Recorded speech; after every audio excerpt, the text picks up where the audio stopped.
to gain the.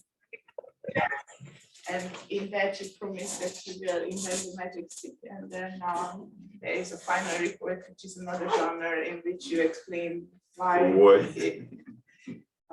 your solution is only a partial and modest attempt. Good.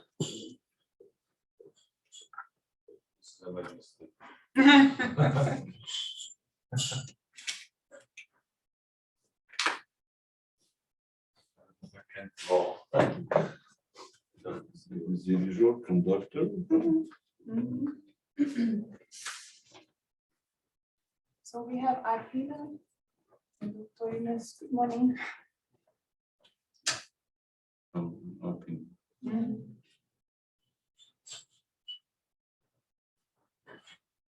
So, yeah, would you like to start this discussion right now? Because what we have now in 10 minutes is the coffee, and then we have this brainstorming session scheduled. Yes. Which means working in groups again. So let's do it like the first half of the session, like working in groups again, and then the second half, just make the final discussion, trying to wrap up the general. Yeah, in which we say what but I'm not sure how full it will be. Not everybody is there. So, okay, maybe let's do a round where everybody says very briefly a few conclusions, what you come up with, and we could start that. Okay.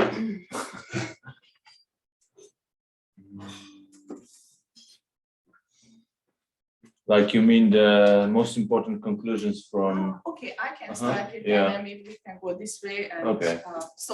I think that on the first day we talked a lot about agonism, and my partial conclusion on that day was that agonism may have a limited use, in which in certain circumstances it is more applicable than others. And I think that we have to make a big difference between the divides that sometimes memory is divided between countries, and sometimes it is not nations that are opposed by the conflict, but groups within nations that can be a transnational conflict.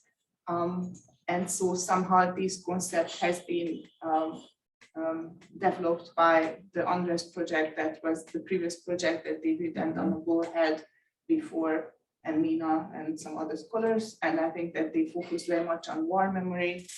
And maybe in that case, the agonistic memory was a more useful tool than in some other situations. And I think there were some comments made yesterday which seem to confirm this. So maybe agonism is not completely to be thrown away, but it is also not necessarily adaptable for every situation.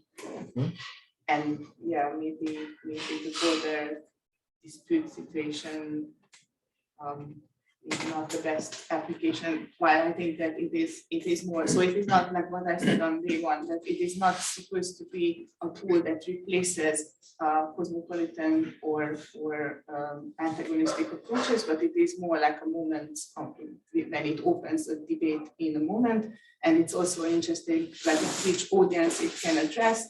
Like I can see that in a museum context, I can see, or in an urban walk, I can see that you can create an agonistic movement where you engage the participants who are there on that day in a discussion.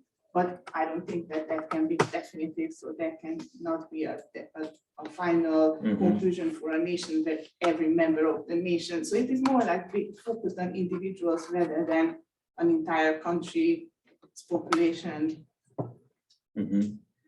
Because I guess that the agonism is that we have a discussion with Thomas here, and he has a point of view and I have another, and somehow there is a moment in the debate where he has a moment of doubt that maybe my point makes sense also. And that is his intellect comes to this individually, but I don't think that it can be generalized in an approach which can be an official approach. I don't know if it makes sense. Yeah. So I think that when I'm listening to you, what comes to my mind is that these remarks about the moments of disruption and go hand in hand with one of the conclusions that Nina presented in her presentation, that if we are about to speak about agonistic memory, we can do it only by seeing the entanglements, right, with the other types, so with antagonistic and cosmopolitan, which are let's say the main axis of the conflict, like the dominant axis, or if you like, the dominant struggle between hegemony and counter-hegemony, to use these terms, goes between antagonism and cosmopolitanism. And in that sense, agonism is if we would like to find it, we would need to see this as entangled, somehow appearing like moments. But what I was about to say, that this is not, and I articulated it during the first day, that maybe there are only moments of agonism, that we can notice today in the non-stable situation where antagonism is reaching more and more power, etc. But it doesn't mean that that is the final point of our arrival. So today maybe we can speak only about moments of agonism, but like the potential dependent on context, of course, might be greater. So I would leave this possibility open. So now today we have only moments, but possibly we have larger frameworks that could emerge from it. So this is one point. And the other 2 points I have is that this agonist approach is a little bit too narrow, but not only in terms of not taking account the context, but also in terms of let's say different dimensions of social reality that it does not take into account. Because, for example, when we were speaking, Joanna was speaking about the economical dimension, right? The oral history of transformation. When the story is not only about political power and political violence, but also about economic power and economic violence. I'm not sure if actually this approach takes into account the complexity of the social reality and the different dimensions of it. I have an impression that the agonistic theory is only about political reality, right? While or mostly about political reality. And we learned yesterday and on Wednesday that actually in some contexts or in some historical moments, the political dimension doesn't need to be the most important one, right? So if we are about to use the agonistic theory, like in our project, we need to remember about that. And my final point is connected to the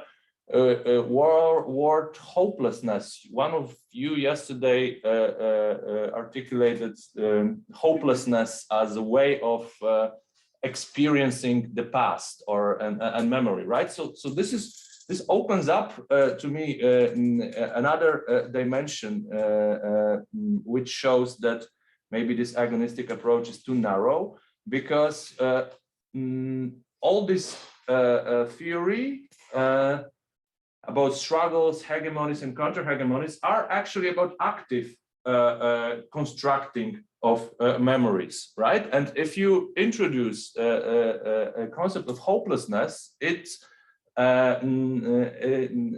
brings us a new dimension of, I don't know, partial activity, passivity, right? So you can be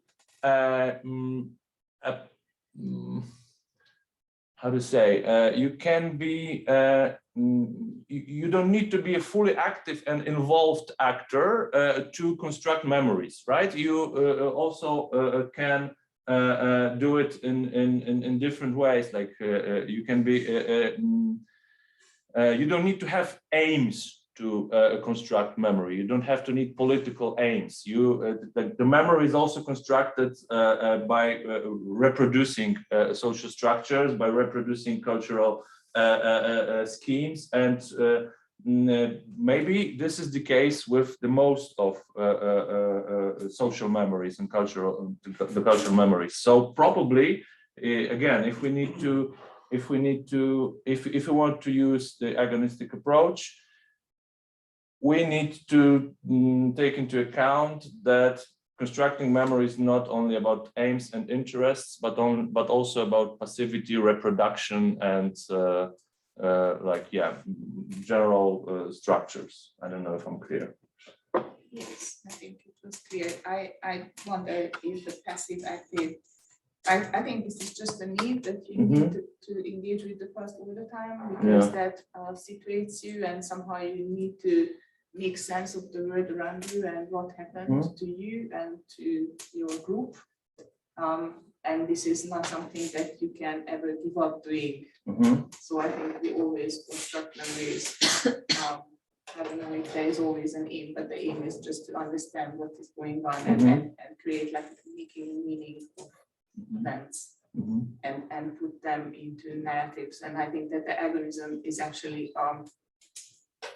a critical engagement with whatever narratives are out there, where anything can be contested and discussed. What do you think? I think with the agonism theory, you really have to consider the background, the context in which it was created, in which it was developed. Because it was developed as far looking at 5 museums in Europe, the deal with either World War I or World War II. And again, they were museums which, what I would call non-authentic. So they are museums in spaces. For example, you wouldn't be able to necessarily implement an agonistic approach in a concentration camp because it is such an emotional.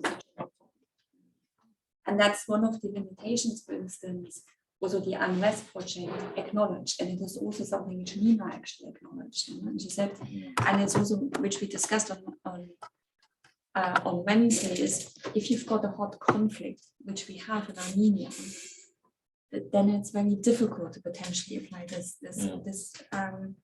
this approach. And I think Nina very much made this clear in the presentation. And because also bear in mind that the situation in Armenia changed significantly since the project was developed. That's something you can acknowledge in the final project and the final report, that actually we suddenly had the 2020 war, which changed hugely the situation. The other thing for me is when I went to Armenia, what became really apparent for me is that it's all entangled. It is the genocide, it is World War II, it is the Karabakh conflict, it is even the Soviet-Afghan war. It's all coming together in one big, what I would say, trauma. And in fact, if you go to Gyumri, then on top of this comes the 1988 earthquake. And all these stories come together in kind of one big giant trauma. I mean, that's how I experienced Armenia. And I think if you look at those kind of entanglements, maybe it's looking at how can you manage those kind of really severe traumatic experiences in such a small space like Armenia. At the same time, I would say you can actually see in Armenia initiatives which have an agonistic approach. Like for example, the research Veronica did with Nina and David, trying to look at the Azerbaijan Armenian community. The research I did with Paradigma, which very much tries to influence some of the education in the schools. So there are fledgling, initiatives which try to do exactly that, to look at different viewpoints. My final point I want to make is when I was chairing yesterday the panel about emerging conflicts, one thing which became very clear is that memory is constantly in flux, constantly. I mean, you see this in the Ukrainian, from anti-Soviet to literally severely anti-Russian. And what we are also seeing is that the Ukrainian conflict has an impact on Armenia and on the relationship with Russia. There are divisions. Yeah, exactly. So we do have to acknowledge that existing conflicts or newly emerging conflicts change our memories, because the history, I mean, we see it with Putin at the moment and how he uses the rhetoric of the Great Patriotic War and how this influences, and ultimately because of the Karabakh conflict and the Russian army peace mission, that has an impact on Armenia.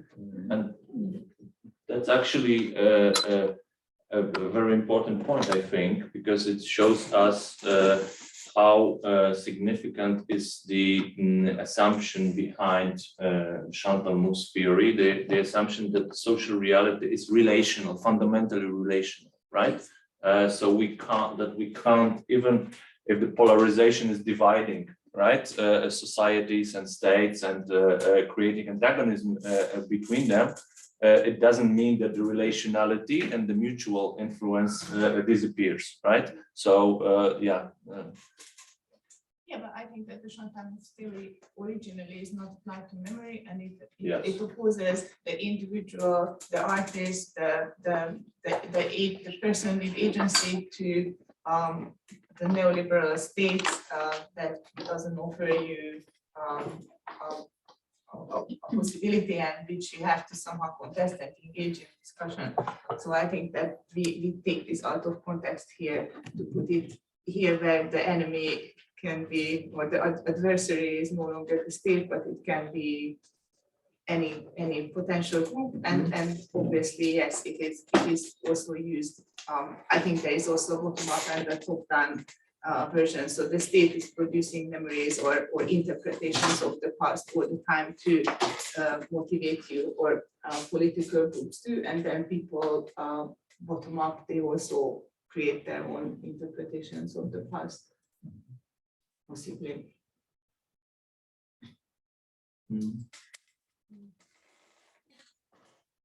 Yes, we have many things to think over about this theory we have to work with. And yesterday, if I'm not mistaken, Christina told a very valuable idea for me, that maybe we need to think that agonism is somewhere in the margins, not in a central place, not for content making, and not for the elites.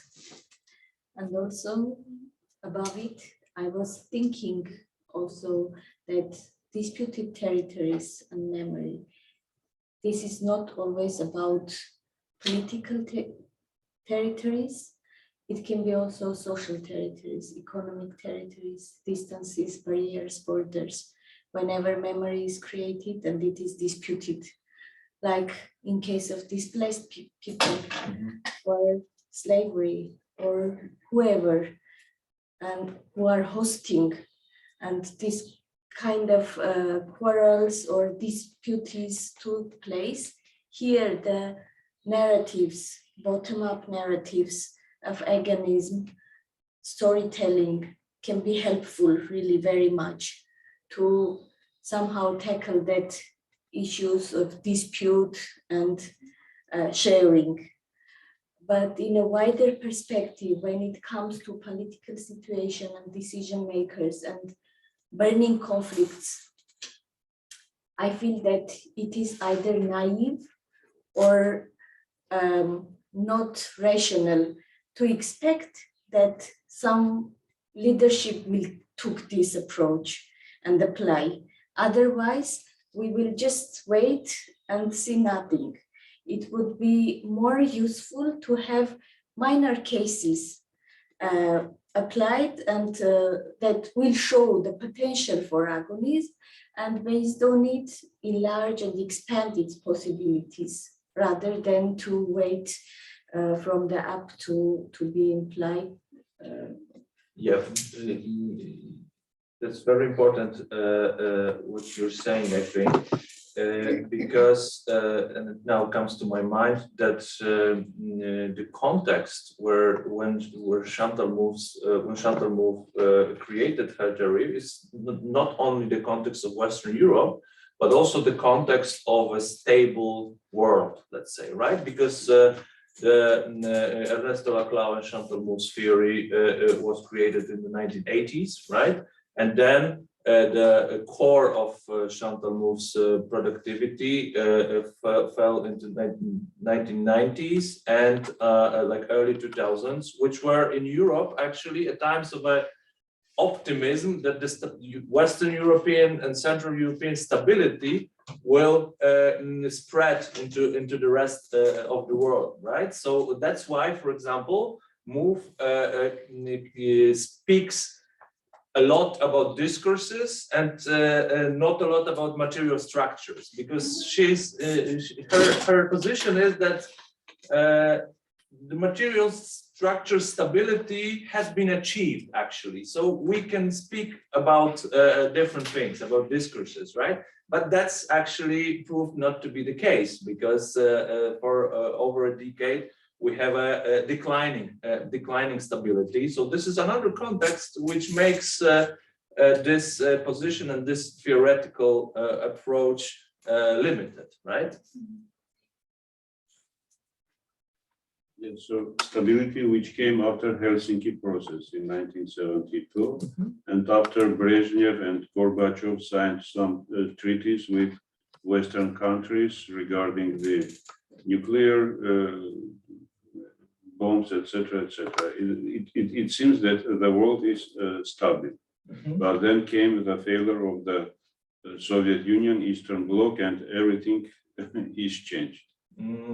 Yes, although the optimism after the collapse of the Soviet Union that now democracy, liberal democracy, will spread onto the Eastern European countries has been maintained for over a decade, right? I mean, only after the financial crisis of 2008, we can speak of like in a regional perspective, because I know that there are countries like, I don't know, Bosnia, Ukraine, and other countries who actually didn't see the stability, right? The conflicts were ongoing. But in a regional perspective, this optimism for spreading stability has been steadily declining after 2008, right?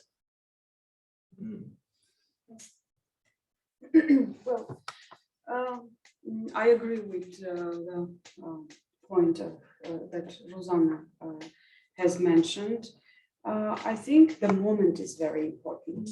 You cannot take out the context, and because this theory can be regarded as artificially applied when you don't take into account the moment, the historical moment, the political moment. And I think it's not a matter of the result, but the process. While the conflict resolution, I mean, you should act simultaneously with the process of conflict resolution. And for conflict resolution, you definitely need both sides. If you are in a hot conflict, like Rosanna mentioned, burning conflicts, it may seem like ironical, but sometimes applying and forcing to apply the agonistic approach can easily lead to antagonism. So sometimes, if you take out of context, sometimes agonism can lead into antagonism. And yes, and I think that this is because antagonism or agonism wants to create dissensus, which is conceptualized by Rancière, and dissensus would be, maintain things in constant debate. But I think that officially, if you want a peace agreement or if you want a conflict resolution, you have to find a consensus. So everything here we focused on creating a consensus. If we talk from non-official side, where of course you can do it by using like third party, of course, it is possible. But I'm talking about the longue durée means of applying this theory. Can Sure. I? Well, we all are researchers, and most of you visited Armenia, spent there quite a lot of time, month, 2 months, and still you come to Armenia. And for us, it's very important if you understand the context. So just not what is on the in forefront of you, but what is next to it, what bring this outcome. So that's why the issue of trauma, which stressed Doreen, yes, we have a very great trauma 100 years ago, and still it is working. And everything is connected compared with that trauma, even the earthquake. Yes, so it's normal. So the second issue I want to say that great theories are based on evidence, on examples. So in the which I read, maybe I read not so much about the agonistic theory, but there are no examples where it is possible to show how it is working and what are the results. So that's why it is yet on the stage of theory. The world already have experience with Marxist-Leninism, which when it arose, it was saying that I have answers to all the questions. So the agonistic memory is also suggesting answers to all the questions. But as I already told, there is no magic stick to solve hard situations. So maybe there is a need to look to it just as one of the approaches to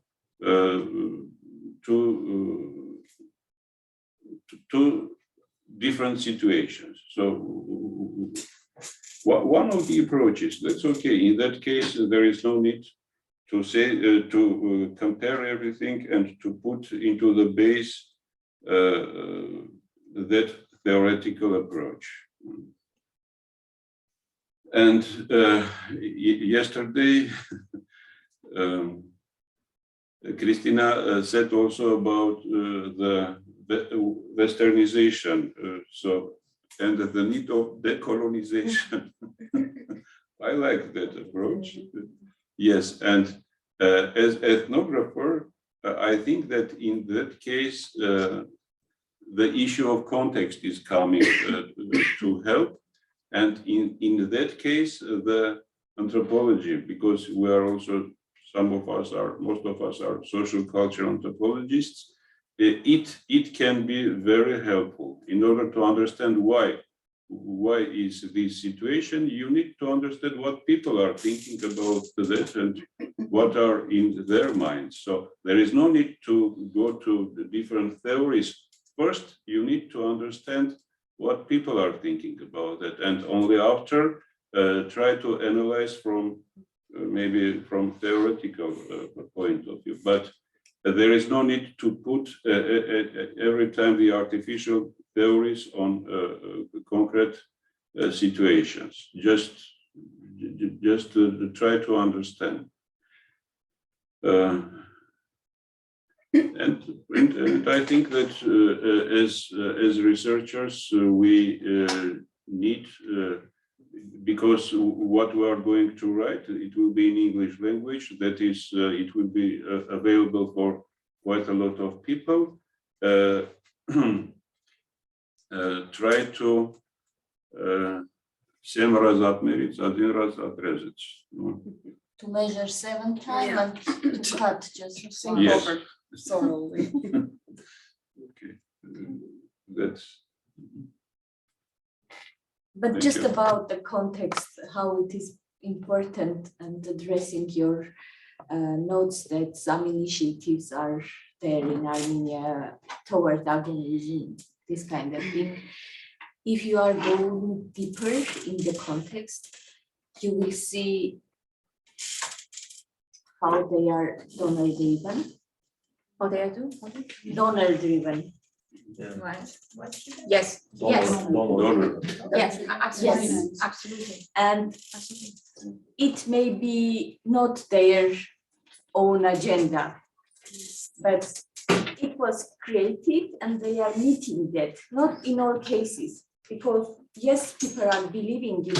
Personally, me, I have a strong belief in all the democracy, human rights, agonism, peace, but it's different, my belief and my possibilities to reach that. Often these kind of initiatives, they do not think that much of deeply. They are just meeting the requirements of some projects and applying for that agenda. But they are still very much marginalized in the society. They have no voice to speak louder in Armenian. They can have their outputs, their whatever results shared, not publicly very visible, because they are still not that much public and they are mostly marginalized, all those initiatives. They do not have strong roots. I agree. And I still would say so, especially, I mean, when I was talking to Paradigma, they were very passionate about what they were doing. And to be honest, personally, I was impressed how critically they were thinking about how to teach history in schools and how much they were also interested in engaging with academic research. And also they were literally looking at what they were, for example, very interested. What does Germany do? How does Germany deal with the Nazi past in schools? How do they convey this in schools? But you're right, they were depending on UNICEF, for instance, to fund it. They were depending on German organizations to fund it, etc., etc. And as soon as you've got the German associations or the German funders, you always have this kind of westernized approach, or at least the Germanic approach of dealing with the Nazi past. And there is that issue. At the same time, I still think we need to acknowledge, and maybe Veronica, you can say something about the other cultural projects, that there are fledgling projects that try to have this kind of agonistic approach. At the same time, I'm also wondering, because when we look at the agonistic approach, it was very much, as I said, it was very much done in Europe. And in fact, in a peace situation in Europe, we have, until the Ukrainian war, we didn't have a war in Europe. So when the unrest project happened, it was very much, and also nobody would question, for example, in Europe, the victim status, at least not in terms of the Holocaust. I mean, the fringe would probably, but not the mainstream. And I think the Armenian case is different in the sense that we are not in a peace situation, or kind of a very fragile peace situation. And at the same time, because of the denial at times still going on in terms of the genocide, we haven't got that victim status yet. So maybe agonism is useful if we are in a peace situation, because then we can look at, because ultimately it's about multi-perspectivity. Look at perpetrators, look at victims, look at bystanders. But as soon as you've got a situation where the victims are not recognized yet, then it becomes very difficult to create that multi-perspectivity. Impossible. Exactly. And that's why I think maybe that's something we need to work through and need to think about.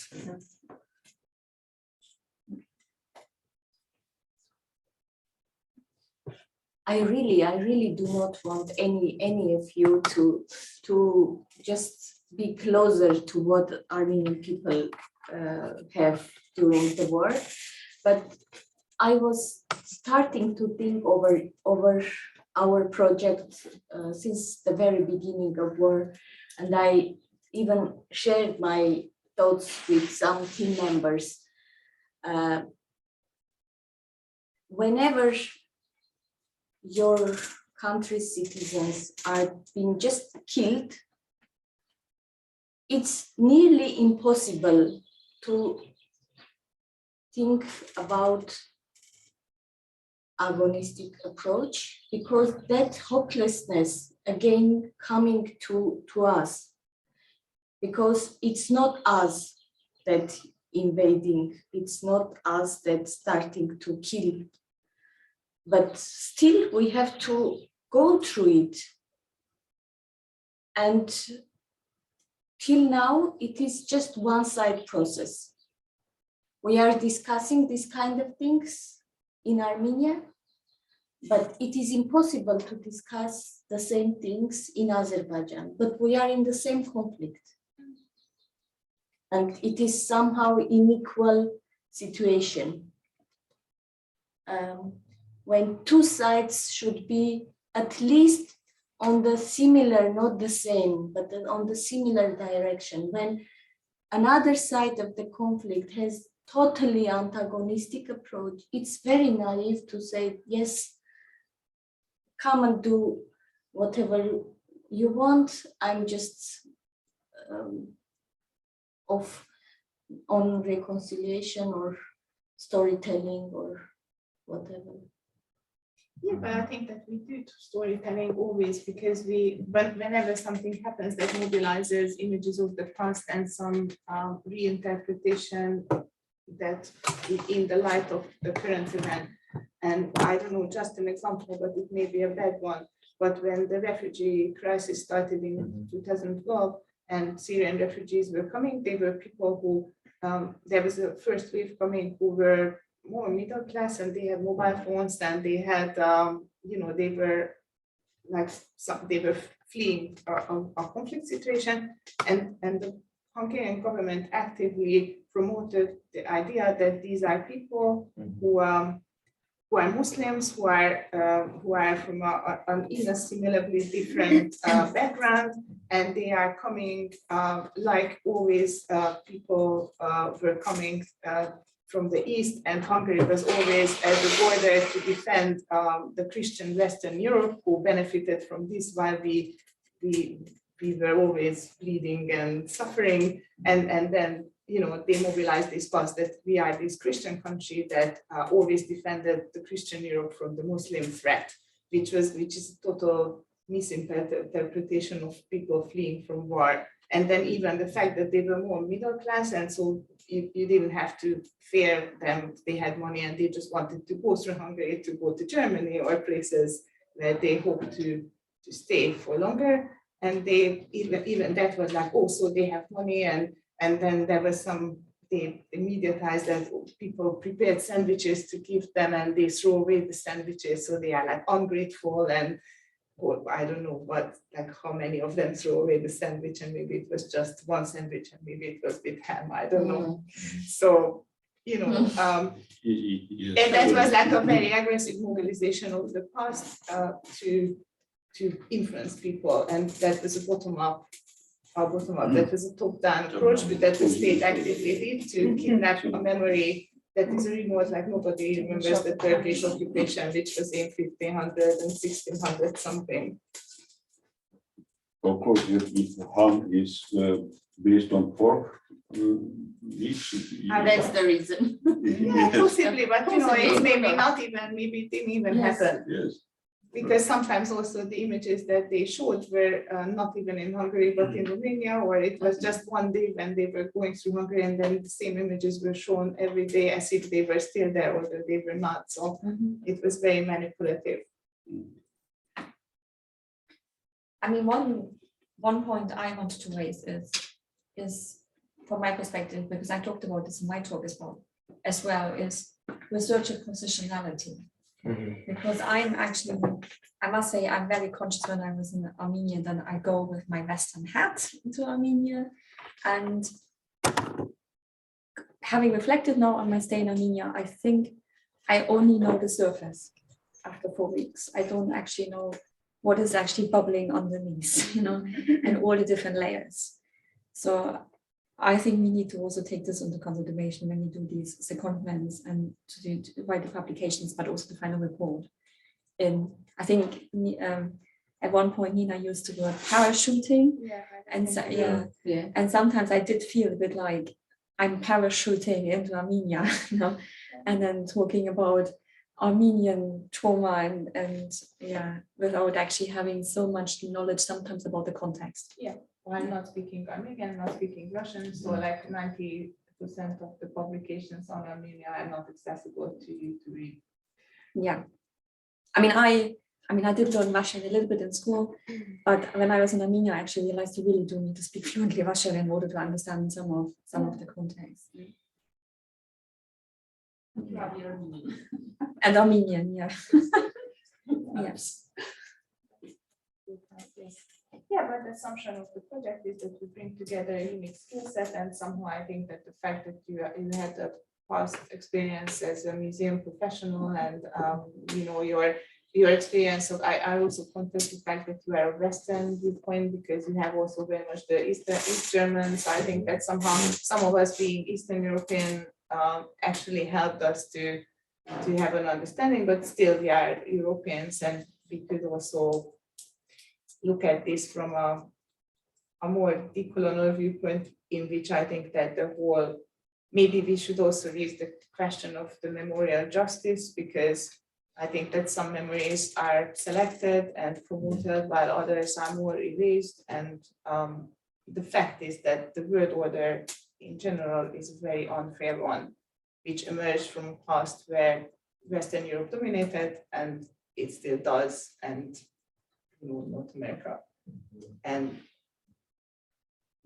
also what was written in the project, and I think that it's super important that we remember, that was this collaborative and cognitive communication. So it's not about, like Poles, Hungarian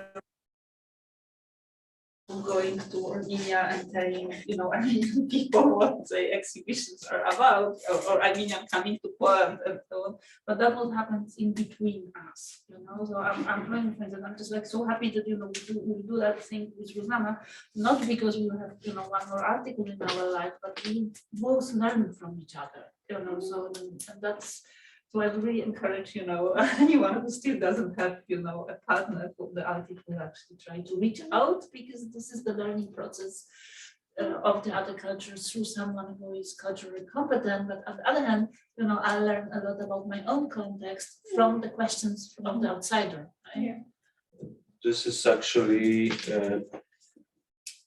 maybe the only reasonable and possible way to overcome this the language limitations, right?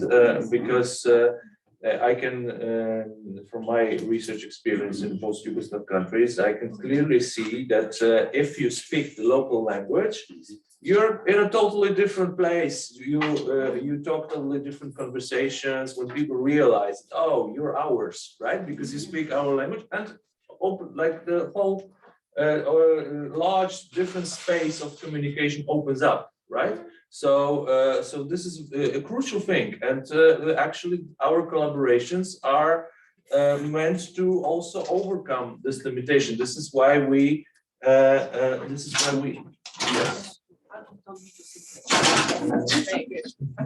Okay. Yeah, but it also has an advantage that because we are also somehow through our positionality, we are also somehow stuck in certain narratives that we grew up with, and we don't always question some presentations of our past. And I think that going away from your own narratives, it always helps also to see them with a new eye and from critical distance. Veronica, you are. So I think you also need to come here. Yes, I think you have to. Yeah. Okay, Arpina, Nina, Arsen, if you would like to say something, just jump in the discussion. But we will also hand it over to you after Veronica, so Yes. please be prepared to say something as well. Okay, so I will be really brief. So what I'm thinking is that the agonistic theory is already serving its purpose in terms of, stimulating the discussion, whether it's really a critique of it or just doubt it's applicable or not.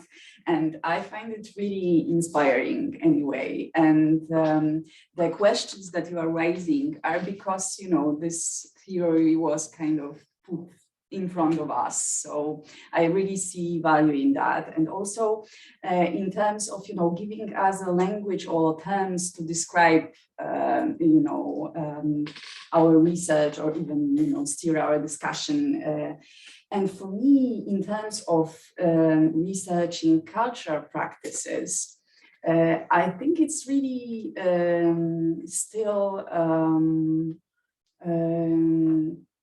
interesting to see how this theory being built on a very general political level will play into interpersonal relations, you know, and the language of art and work with concrete, you know, people. And of course, we are very much aware of the fact that the projects are kind of, you know, a framework given by the donors, and we will take that very much into consideration writing about them. But still, you know, these people were put in this situation, whether, you know, by this framework or by the circumstances, and to see how it affected them and how the language of art works here. It's something that I'm really much looking forward to explore. So in this sense, I think that agonistic theory is still useful, like for us and for this project.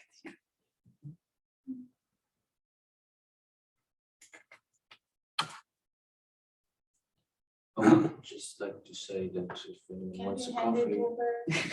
you can just go and have it. Oh, yes. Yeah. Well, let's be concluded. So.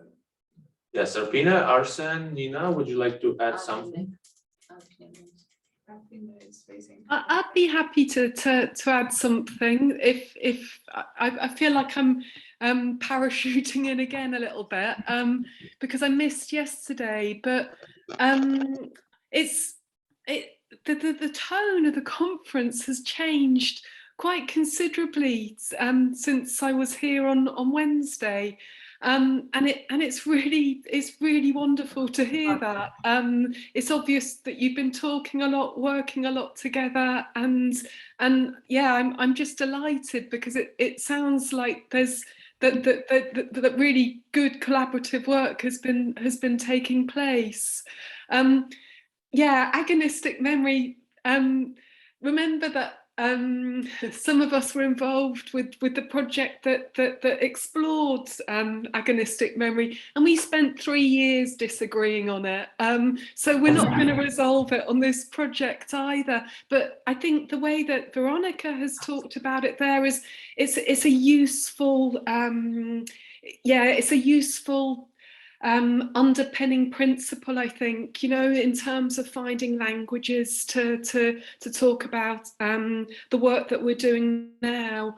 One thing I should say, David and I and Polly and Annie L'Écrivain, we an article that comes out from case studies on this project will be published soon in Memory Studies. And we haven't used agonistic memory at all. So, I mean, don't be too married to it either, I would say.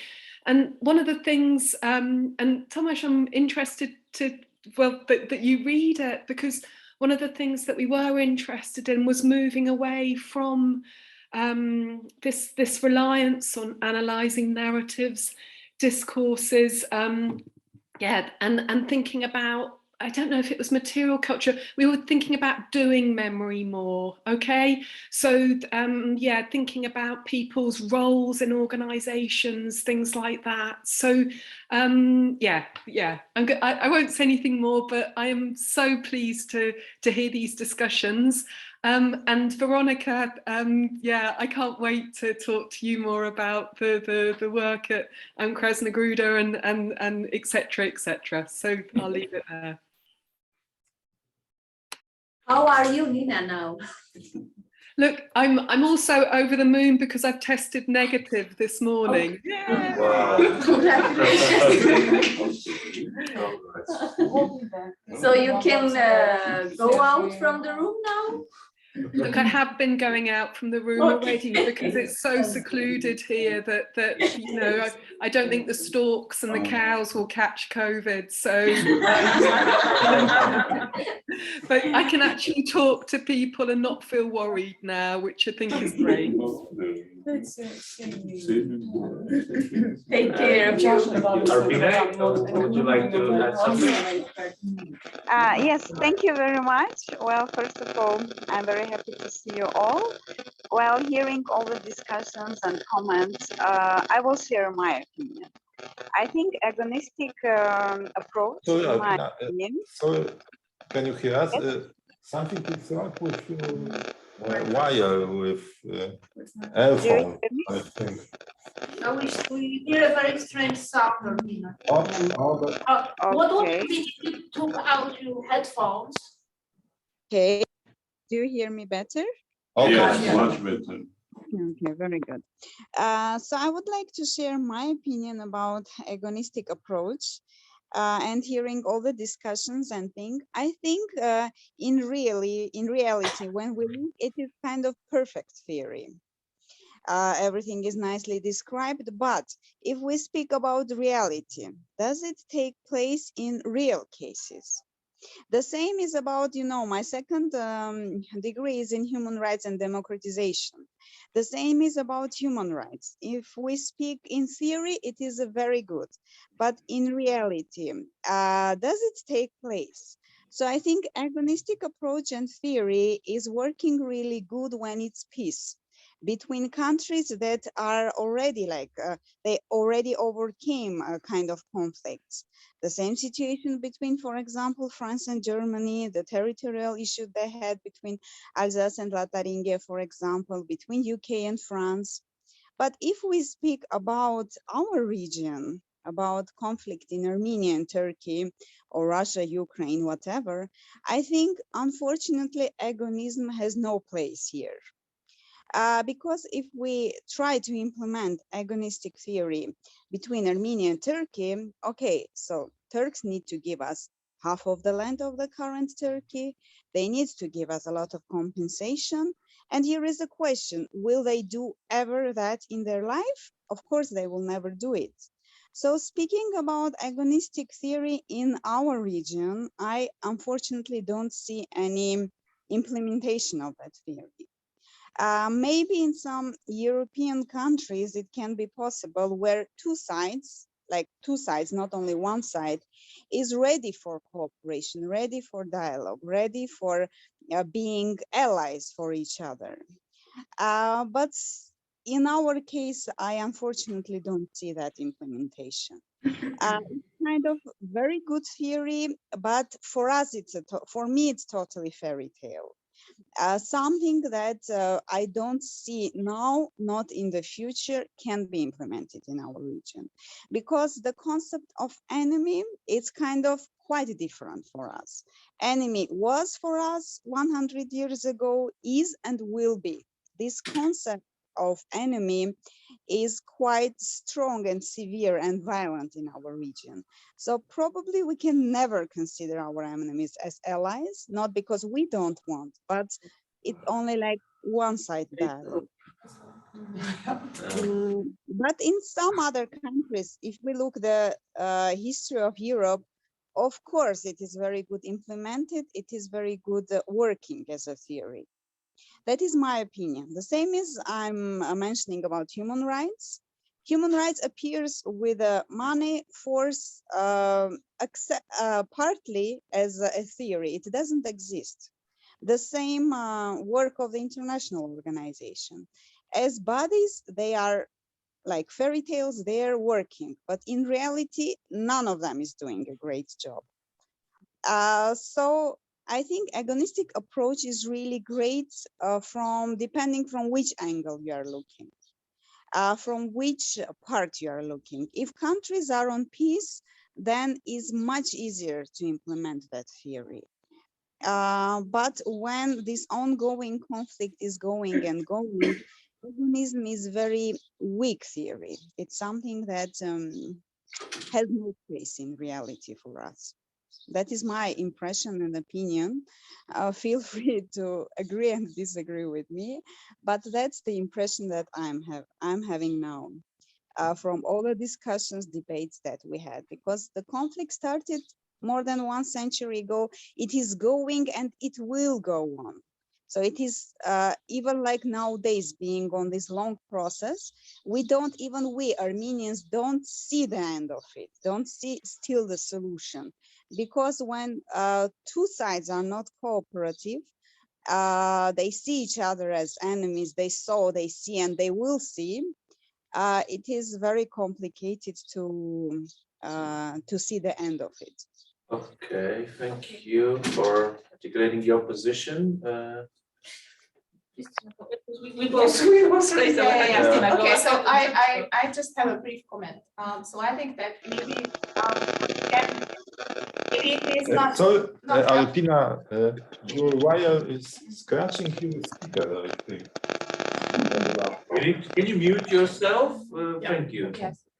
Okay, so what I wanted to say in response to this is that maybe we don't have to imagine agonism as a solution at state level with states talking to each other. Yeah. It is maybe more, like within the same state, I can say that Hungary didn't resolve at all the question of the Jewish deportations because they just pushed the responsibility on the Germans. And maybe I, as an artist or small organization, would like to open discussions about what was Hungary's responsibility in that case.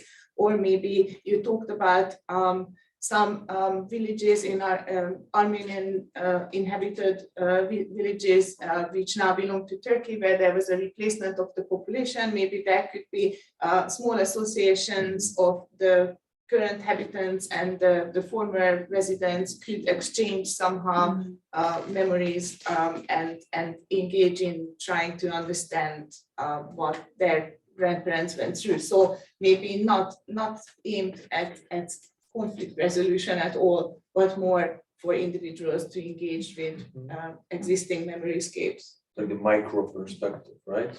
Yeah, or contesting the official perspectives from below. Yeah. Yeah, and I also think it's good to think about the historical examples where such things were possible despite the circumstances and despite how we, think about that. Because well, I totally agree. I mean, I've been with you, and we are also, discussing that over yesterday and the day before yesterday, that it's so difficult to do it when you have victim and perpetrator side, and it's actually the perpetrator side which still denies the very fact that something like that happened. So, and it's the German example is usually put forward because this was the perpetrator side who, actually gave the cards first.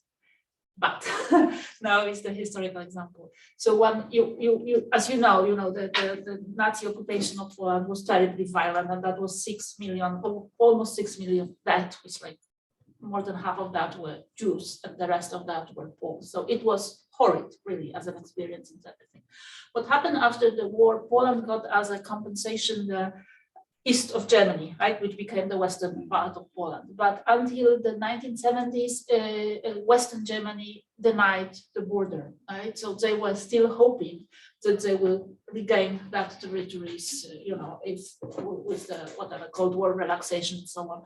So that was the Soviet Union, which were the guarantee of the western border of Poland. And what happened and then it was only 1970 when Willy Brandt then started the reconciliation project from the Western German part. What would happen in the mid-60s, and it's really important that was mid-60s, that these were the Polish bishops, which were, and that's, Poland is super Catholic, and which, issued a very famous letter, which was to the German bishops. We forgive you, but we also ask you for forgiveness.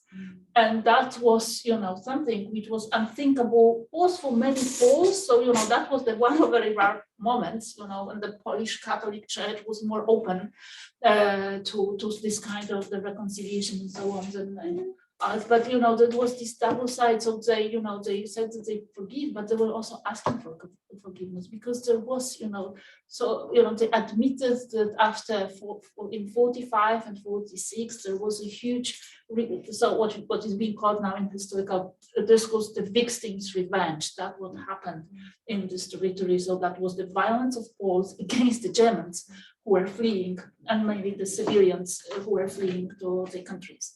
So you might have the actors also on the victim side in a very insecure situation, as was still the Poland in the 1960s, which try to kind of reshape the discourse on the history.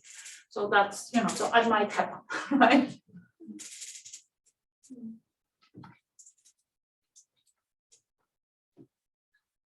How to search for that information? I will send you an article because I know, there are many of them, but at least one I'm aware of is in English, so that you will get them. But it's huge, discourse. Actually, the Communist Party got absolutely furious at that time. But there's also a much more recent example in the German case, and I've been saying, reconciliation isn't possible, or it will never be possible. Germany accepted last year the genocide in Namibia, and it has taken a long time. It has taken over 100 years to get to that point. I wouldn't say that Germany is an agonistic approach to Namibia, but we are there now. So we do have it. So sometimes it can happen if there's a change of thinking happening, and there is a change of thinking happening, for example, in Germany in terms of the colonial past, and what that means. So you might see a difference at some point. Can you change the camera?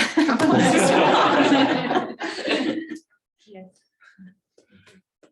That makes you a bit self-aware. So, Like I really sit like this now. Maybe we can discuss the issue of possible publications and where, or after the coffee. Can we have our morning coffee? Because in some time it will go away. I'm just warning all of us. You have to ask Arsene, he's the only one who hasn't. Arsene, would you like to add something to our discussion? Thank you. You suggested. Yes, regarding please. the exchange of the villages. You listen me? Yes. Yes. Thank you. I come from Yerevan. And I followed the discussion about antagonistic memory. I think we can use it much more flexibly, this kind of approach. But we cannot, we need to consider the last development of the region. And I mean the Second Karabakh War and the impact of this war. Without that, we need to consider this impact result of this war and the situation also. I think one the approach must be how the much more from enemy much more neutral perception, and after how the become and what and why become the image of enemy, of perception of enemy.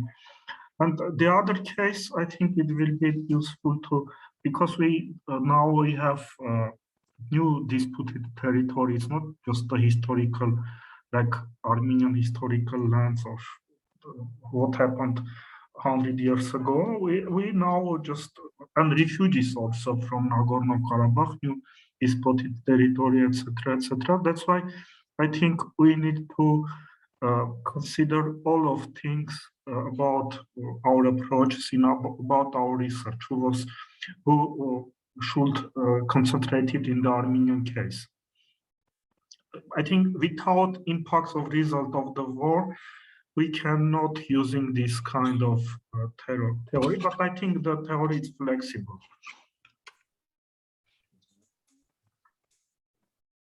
Thank you for that. Thank you, Arsene. Does anyone have any closing voice for this part? Any last remark? You were quite convincing when you argued that the coffee cannot wait. I will endorse this thought. Okay, good. There is no need for last remark. As Doreen said, 100 years passed and